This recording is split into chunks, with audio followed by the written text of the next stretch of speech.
ದಾವೂದ್ ಇಬ್ರಾಹಿಂ ಸಹಚರನ ಹೆಸರಲ್ಲಿ ನಿವೃತ್ತ ಸೇನಾಧಿಕಾರಿಗೆ ಬೆದರಿಕೆ ಹಾಕಿರುವಂತಹ ಘಟನೆ ನಡೆದಿದ್ದು 1 ಕೋಟಿ ರೂಪಾಯಿ ಹಣಕ್ಕೆ ಬೇಡಿಕೆ ಇಟ್ಟಂತಹ ನಿವೃತ್ತ ಯೋಧನ ಬಂಧನವಾಗಿದೆ.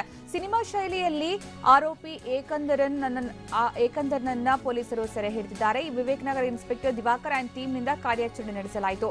ಜಮ್ಮು ಕಾಶ್ಮೀರದಲ್ಲಿ ಕರ್ತವ್ಯ ನಿರ್ವಹಿಸಿ ನಿವೃತ್ತಿಯಾಗಿದ್ದ ಯೋಧ ಏಕಂದರನ್ ಜನವರಿ 25ರಂದು ಸೇನಾಧಿಕಾರಿ ಅಶ್ವಿನಿ ಅಗರ್ವಾಲ್ಗೆ ವಾಟ್ಸ್ಆಪ್ ಕಾಲ್ ಮಾಡಿ 1 ಕೋಟಿ ಕೊಡದೇ ಇದ್ರೆ ಕುಟುಂಬಸ್ಥರನ್ನ ಕೊಲೆ ಮಾಡೋದಾಗಿ ಬೆದರಿಕೆ ಹಾಕಿದ್ದ. ಇನ್ನು ಮಫ್ತಿಯಲ್ಲಿ ಕಾರ್ಯಾಚರಣೆಗೆ ಇಳಿದಿದ್ದ ಪೊಲೀಸರ ವಿಶೇಷ ತಂಡ ಆರೋಪಿಯನ್ನ ಟ್ರ್ಯಾಪ್ ಮಾಡಿ ಬಂಧಿಸೋದಕ್ಕೆ ನಿರ್ಧಾರವನ್ನ ಮಾಡಿತ್ತು. 1 ಕೋಟಿ ಬದಲಿಗೆ 50 ಲಕ್ಷ ಕೊಡೋದಾಗಿ ಪೊಲೀಸರು ಹೇಳಿ ಕಳುಹಿಸಿದ್ದರು. ಸೇನಾಧಿಕಾರಿಯಿಂದ ಕರೆ ಮಾಡಿಸಿ ಆರೋಪಿಯ ಜಾಡನ್ನ ಪತ್ತೆ ಹಚ್ಚಿದ್ದರು. ಇನ್ನು 50 ಲಕ್ಷ ನಗದನ್ನ ಸಿಲ್ಕ್ ಬೋರ್ಡ್ ಬಳಿ ಕೊಡೋದಾಗಿ ಹೇಳಿದ್ರು. ಆದ್ರೆ ಸಿಲ್ಕ್ ಬೋರ್ಡ್ ಬೇಡ, ಬೇಗೂರಿಗೆ ಬನ್ನಿ ಅಂತ ಆರೋಪಿ ಹೇಳಿದ್ದ.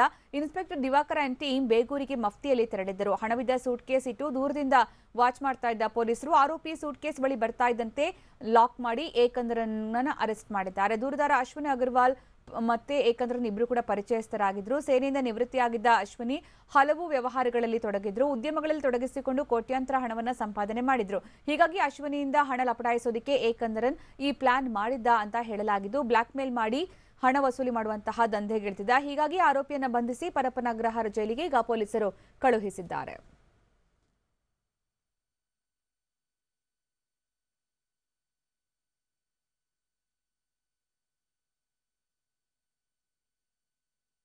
ದಾವೂದ್ ಇಬ್ರಾಹಿಂ ಸಹಚರನ ಹೆಸರಲ್ಲಿ ನಿವೃತ್ತ ಸೇನಾಧಿಕಾರಿಗೆ ಬೆದರಿಕೆ ಹಾಕಿರುವಂತಹ ಘಟನೆ ಇದು. ಈ ಘಟನೆಗೆ ಸಂಬಂಧಪಟ್ಟಂತೆ 1 ಕೋಟಿ ರೂಪಾಯಿ ಹಣಕ್ಕೆ ಬೇಡಿಕೆ ಇಟ್ಟ ನಿವೃತ್ತ ಯೋಧನನ್ನ ಈಗ ಪೊಲೀಸರು ಬಂಧಿಸಿದ್ದಾರೆ. ಒಂದು ರೀತಿಯಲ್ಲಿ ಸಿನಿಮಾ ಶೈಲಿಯಲ್ಲಿ ಆರೋಪಿ ಏಕಂದರನನ್ನ ಪೊಲೀಸರು ಸೆರೆ ಹಿಡಿದಿದ್ದಾರೆ ಅಂತಾನೆ ಹೇಳಬೇಕು.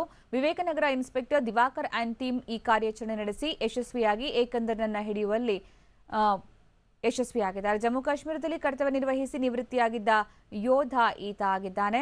ಇನ್ನು ಈತ ಹಣಕ್ಕೋಸ್ಕರ ಇನ್ನೊಬ್ಬ ಯೋಧರಿಗೆ ಬೇಡಿಕೆಯನ್ನ ಇಟ್ಟಿದ್ದ, ನಿವೃತ್ತ ಯೋಧರಿಗೆ ಬೇಡಿಕೆಯನ್ನ ಇಟ್ಟಿದ್ದ ಅನ್ನುವಂತಹ ಮಾಹಿತಿ ಲಭ್ಯವಾಗಿತ್ತು. ಜನವರಿ 25ರಂದು ಸೇನಾಧಿಕಾರಿಗೆ ಈತ ಹಣಕ್ಕೆ ಬೇಡಿಕೆ ಇಟ್ಟಿದ್ದ ಅಂತ.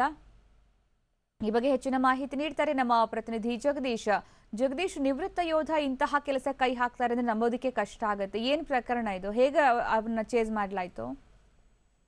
ಈಗಾಗಲೇ ಕೂಡ ಈ ಪ್ರಕರಣ ಸಂಬಂಧ ಒಂದು ಕಂಪ್ಲೇಂಟ್ ಅನ್ನ ದಾಖಲಿಸಿಕೊಂಡಿದ್ದಂತಹ ವಿವೇಕನಗರ ಪೊಲೀಸರು ಈಗ ಆರೋಪಿಯನ್ನ ಬಂಧಿಸಿರುವಂತದ್ದು. ಆತ ಏನೀಗ ಏಕಂದರನ್ ಅಂತ ಹೇಳಿ ಈಗ ಗುರುತಿಸಲಾಗಿರುವಂತದ್ದು. ಇನ್ನು ಈತ ಏನು ಎಕ್ಸ್ ಸರ್ವಿಸ್ ಮ್ಯಾನ್ ಆಗಿರುವಂತದ್ದು ಕೂಡ ಈಗ ತನಿಖೆ ವೇಳೆ ಬಹಿರಂಗ ಆಗಿರುವಂತದ್ದು. ಅಂದ್ರೆ ಈತ ಕಳೆದ 5 ವರ್ಷಗಳ ಹಿಂದೆ ಆರ್ಮಿಯಿಂದ ರಿಟೈರ್ಡ್ ಅನ್ನ ಹೊಂದಿ ಬಳಿಕವಾಗಿ ಈ ರೀತಿಯಾದಂತಹ ಒಂದು ಕೆಲಸವನ್ನ ಮಾಡಿರುವಂತದ್ದು ಈಗ ಬಯಲಾಗಿರುವಂತದ್ದು. ಇನ್ನು ಈ ಘಟನೆಯ ಹಿನ್ನೆಲೆ ನೋಡಿದ್ರೆ ಕಳೆದ ತಿಂಗಳ 25ನೇ ತಾರೀಕು ಏನು ಅಶ್ವಿನ್ ಅಗರ್ವಾಲ್ ಎಂಬಾತ ವ್ಯಕ್ತಿಗೆ ಈತ ಏನೊಂದು ವಾಟ್ಸಪ್ ನ ಮುಖಾಂತರವಾಗಿ ಒಂದು ಕರೆಯನ್ನ ಮಾಡ್ತಾನೆ. ಅದು ಕೂಡ ನಾನು ದಾವೂದ್ ಸಹಚರನಾಗಿದ್ದೇನೆ, ನಾನು ನಿನ್ನನ್ನ 3 ತಿಂಗಳಿಂದ ಫಾಲೋ ಮಾಡ್ತಾ ಇದ್ದೇನೆ, ನಾನು ನಿಮ್ಮ ಮನೆಯ ಬಳಿಯೇನೆ ಇದ್ದೇನೆ, ಮೊದಲನೇದಾಗಿ ನಿನ್ನ ಸಹೋದರನನ್ನ ಕೊಲೆ ಮಾಡಿ ಬಳಿಕವಾಗಿ ನಿನ್ನ ಕುಟುಂಬವನ್ನೇ ನಾನು ಸಾಯಿಸ್ತೇನೆ, ಇಲ್ಲ ಇದ್ಯಾವುದು ಆಗ್ಬಾರ್ದು ಅಂದ್ರೆ ನೀನು 1 ಕೋಟಿನ ನನಗೆ ಕೊಡ್ಬೇಕು ಅಂತ ಹೇಳಿ ಒಂದು ಬೆದರಿಕೆಯನ್ನ ಹಾಕ್ತಾನೆ. ಈ ಹಿನ್ನೆಲೆಯಲ್ಲಿ ಆತಂಕಕ್ಕೆ ಒಳಗಾದಂತಹ ಅಶ್ವಿನ್ ಏನೋ ಒಂದು ವಿವೇಕನಗರ ಪೊಲೀಸ್ ಠಾಣೆಗೆ ಒಂದು ದೂರನ್ನ ನೀಡ್ತಾರೆ. ಆದ್ರೆ ಈ ಪ್ರಕರಣವನ್ನ ಗಂಭೀರವಾಗಿ ತೆಗೆದುಕೊಂಡಂತಹ ವಿವೇಕನಗರ ಪೊಲೀಸರು ಕೂಡ ಸಾಕಷ್ಟು ಆಯಾಮಗಳಲ್ಲಿ ತನಿಖೆಯನ್ನ ಮಾಡ್ತಾರೆ. ಅದೇ ರೀತಿಯಲ್ಲಿ ಏನು ವಿಕ್ಟಿಮ್ ಇರ್ತಾರೆ ಅವರ ಬಳಿಯಿಂದಲೇ ಒಂದು ಕಾಲ್ ಅನ್ನ ಮಾಡಿಸಿ ಬಳಿಕವಾಗಿ ಹಣದ ವ್ಯವಹಾರವನ್ನ ಕುದುರಿಸ್ತಾರೆ. ಈ ಸಂದರ್ಭದಲ್ಲಿ ಆತ ಯಾರು ಅನ್ನುವಂತಹ ನಿಟ್ಟಿನಲ್ಲಿ ಕೂಡ ಒಂದು ತನಿಖೆಯನ್ನ ಮಾಡಲಾಗ್ತದೆ. ಅದೇ ಸಂದರ್ಭದಲ್ಲಿ ಆತನೊಂದಿಗೆ ಏನು 1 ಕೋಟಿಗೆ ಬೇಡಿಕೆ ಇಟ್ಟಿರ್ತಾನೆ, ಆ ವಿಚಾರವಾಗಿ ಹಣಕಾಸಿನಲ್ಲಿ ಹೆಚ್ಚು ಕಮ್ಮಿ ವ್ಯಾಪಾರವನ್ನ ಮಾಡುವಂತಹ ರೀತಿಯಲ್ಲಿ ಕೊನೆಗೆ 50 ಲಕ್ಷಕ್ಕೆ ಒಂದು ಫಿಕ್ಸ್ ಅನ್ನ ಮಾಡ್ತಾರೆ. ಮೊದಲನೇದಾಗಿ ಆತ ಸಿಲ್ಕ್ ಬೋರ್ಡ್ಗೆ ಬನ್ನಿ ಅಂತ ಹೇಳ್ತಾನೆ. ಎಲ್ಲೋ ಒಂದು ಕಡೆ ತಾನು ಸಿಕ್ಕು ಬೀಳ್ತೀನಿ ಅನ್ನುವಂತಹ ಆತಂಕದಲ್ಲಿ ಆತ ಬಳಿಕವಾಗಿ ಮಾರ್ಗವನ್ನ ಬೇರೆ ಒಂದು ಲೊಕೇಶನ್ಗೆ ಹೇಳ್ತಾನೆ. ಆದ್ರೆ ಈ ಸಂದರ್ಭದಲ್ಲಿ ಆತ ಹಣದ ಸಮೇತವಾಗಿ ವಿಕ್ಟಿಮ್ ಬಂದು ಏನು ಹಣವನ್ನ ಇಟ್ಟು ಹೋಗುವಂತ ಸಂದರ್ಭದಲ್ಲಿ ಅಲ್ಲೇನೆ ಏನು ಮಸ್ತಿಯಲ್ಲಿ ಲಾಕ್ ಮಾಡ್ಕೊಂಡಂತಹ ಪೊಲೀಸರು ಈಗ ಆರೋಪಿಯನ್ನ ಬಂಧಿಸಿರುವಂತದ್ದು.